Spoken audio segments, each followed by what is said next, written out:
Hey guys, so today I want to talk about what it really means to give up the path and to abandon and renounce craving here and now, and to make that the only practice that you truly need. So, I've recently made a major paradigm shift in my understanding of the Dhamma. Not too long ago, I would say up until maybe a month ago, um, I was a very sort of major Dhamma defender, very attached to the exact path of practice expressed in the Pali Canon, the whole path of striving, of, all the practices that you need to do to renounce and abandon certain things in the world, to gain a better understanding of what gives rise to craving, to become a Sotapanna, all the way through to Arhatship. And there was a major change in my understanding that just made all of that just vanish from the mind. And what I came to realize is that true renunciation it starts, of course, with renouncing the things that we're attached to in the world that we derive our pleasure from. But when you get to the noble understanding of renunciation, the understanding of renunciation that the Buddha really meant, if you just look at the Dhammacakkappavattana Sutta, is that what we're truly renouncing is craving. And the best thing to understand, or the best way to understand what craving is to understand that craving is this chronic dissatisfaction, this chronic sense of lack that lives deep within inside of us. It's this wanting, always wanting what we don't have, always wanting things to be different, always wanting to get rid of things that we find displeasing, and always wanting to acquire things that we find pleasing. And, the true notion of cause and effect, or the laws of conditionality, all of that is really fits within the context of the Four Noble Truths and dependent origination, that if we crave ignorantly, or if craving lives inside of us ignorantly, then it's always going to lead to perpetual dissatisfaction. So how does this relate to the fact that you can be satisfied here and now, and you can abandon the entire path, that really there is no path, that the entire path that the Buddha taught is a convenient fiction? So this is how it works. After the Buddha was awakened, his first attempt at teaching was just a proclamation of the fact that he had woken up. And the person who he made this proclamation to just kind of was like, oh God, this guy's crazy, shrugged it off and walked away, right? So when he got to the 5 ascetics, he had spent some time after that thinking while walking, how do I make people understand that they can be free here and now? And then so he conceived of teaching the Four Noble Truths and the Noble Eightfold Path.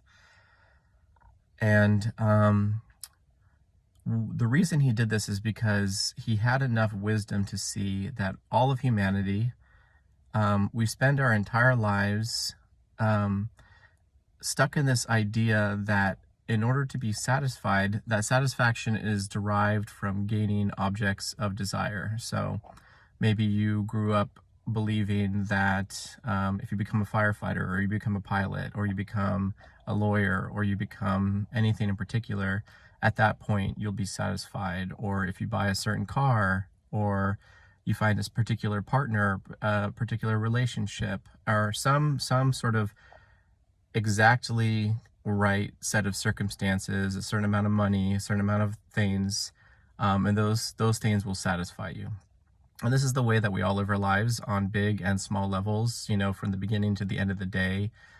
Certain types of food, certain types of entertainment, certain experiences we want to have.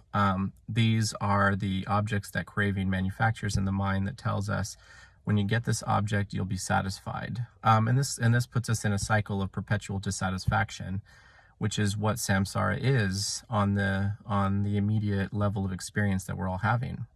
So the Buddha knows that this is how human beings live their lives. So what does he do? He manufactures a fictional pursuit that leads you out of that materialism, what we call materialism, and he creates a spiritual materialism, and he tells you all those things are not satisfying. Actually, there's something much, much better. This pie in the sky idea of nibbana, that when you get this, you will be completely satisfied.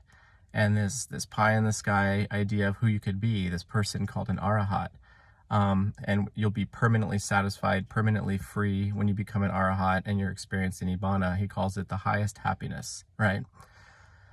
And this is something that is not made of, it's not material, it's ideal when we hear about it. It's a sound, and we conceive of it, and we create a notion in our mind of what that is, and then we start pursuing that.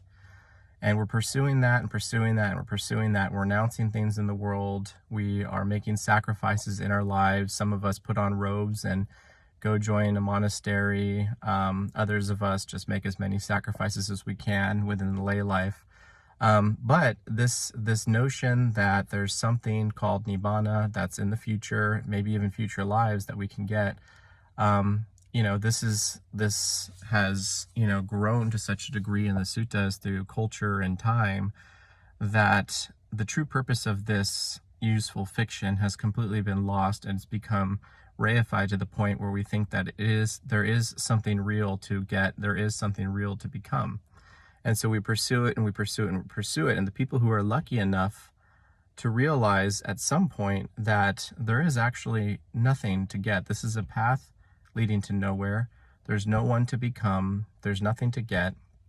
There's no thing or experience called nibbana that you're going to achieve and become satisfied. And what we do is at a certain point, we just give it up. We give up the striving.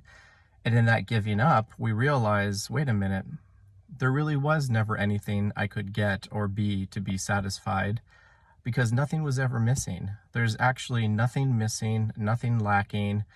Everything I ever thought I wanted to be, every object I ever thought I wanted to get, every ideal of being a good person or a bad person, or every notion that the mind has ever created, as the Buddha says, that the world is these five senses paired with, the intellect and perception is where the world is created. This whole world of pursuing things to be satisfied, it's all an illusion.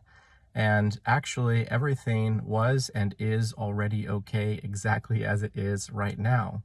The Buddha gave us these notions in order to draw us out of our materialism into a whole nother delusion called spiritual materialism.